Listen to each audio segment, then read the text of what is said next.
Thank you too much. First of all, I would like to thank the organizers of this important event for the invitation. I'm honored to be beside the great scholars and activists from different countries. I send a brotherly hug to my friends Fiona Edwards and John Ross and the Chiao Collective, and the great Indian Marxist scholar Vijay Prashad.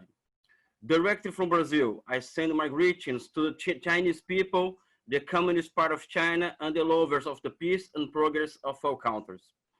I speak maybe directly from the probably the worst place to live in the world.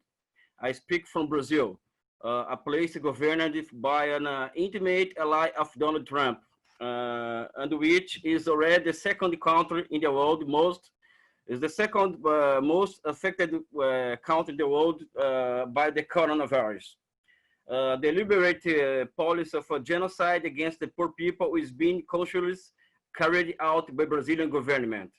I repeat, Brazil is probably the worst place to live in the world today. And Brazil, I repeat again, is the unconditional ally of imperialism in the world. Brazil now is like Israel of Latin America. In several events and debates, I have been asked about the post-pandemic world. Of course, I avoid answering questions about economics. For example, the people want to know if the industrial policies will be returned in the world. I don't believe that. I have responded in other field.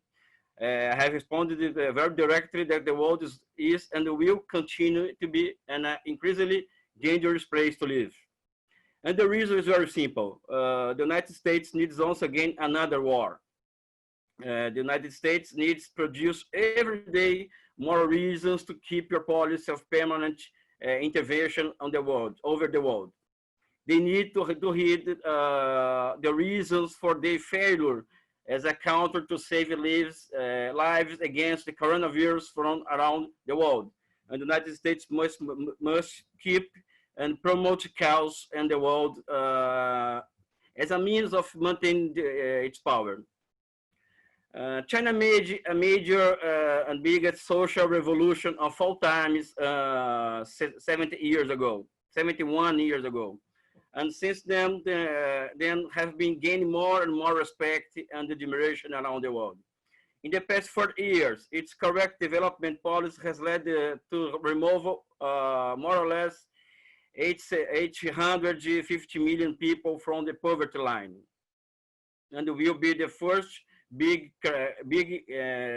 country in the world to declare victory against poverty in the next year. Brazil, for example, after the coup, more or less 20 million people entered or come back to poverty line. Its size, gigantism, and history qualify China to take a special place in history, the same place that socialism should occupy in the face of an immoral and decadent capitalism.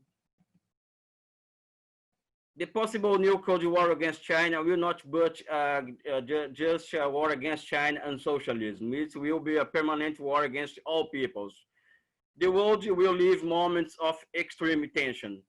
For example, in the past 5 years, just about every country that has received Chinese investment has experienced some kind of political destabilization.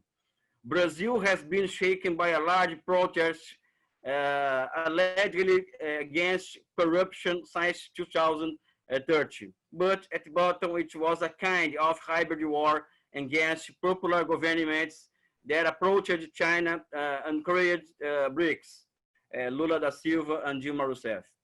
The 2016 coup and the election of Jair Bolsonaro were the result of an intense hybrid war waged by imperialism against the Brazilian people.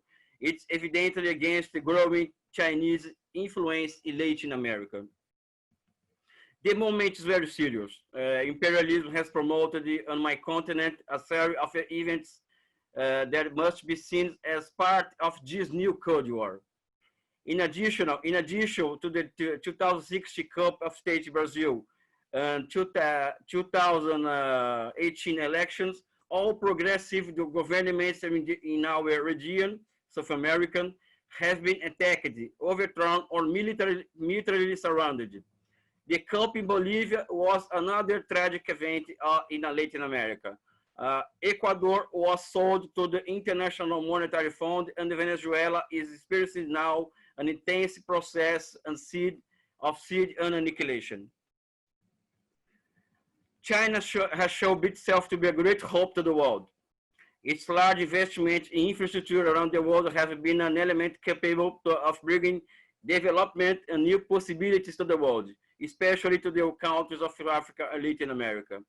Its state-owned companies are the great spearhead that has peacefully demonstrated to the world that there were alternatives to financial dictatorship exercised by imperialism and its agencies such as the International Monetary Fund and the World Bank.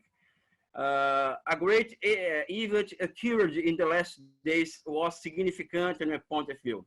The recent trade and financial agreement signed between China and the Islamic Republic of Iran is a milestone in the recent history of international relations. China has intervened very positively in the world and inaugurated new forms of relation between peoples and countries. But although imperialism is decadent, it still has an immense capacity to influence and destabilize any and no culture which has countered the imperialist interests. It is the largest and military and financial power in the world. And it uses the great advantage of being a country that issues the currency the service as a reference for financial transactions and turns that currency into a weapon of mass destruction. The new forms of hybrid warfare in war inaugurated during the Obama administration have been used to promote instability and the removal of progressive governments around the world. And it has been widely used to attack China and its national sovereignty. Let's make from this great meeting a great call to progressives from over the world in the order to join forces against a new era of aggressions promoted by imperialism around the world. No, and the new Cold War is not a great need for the present time. Thank you too much.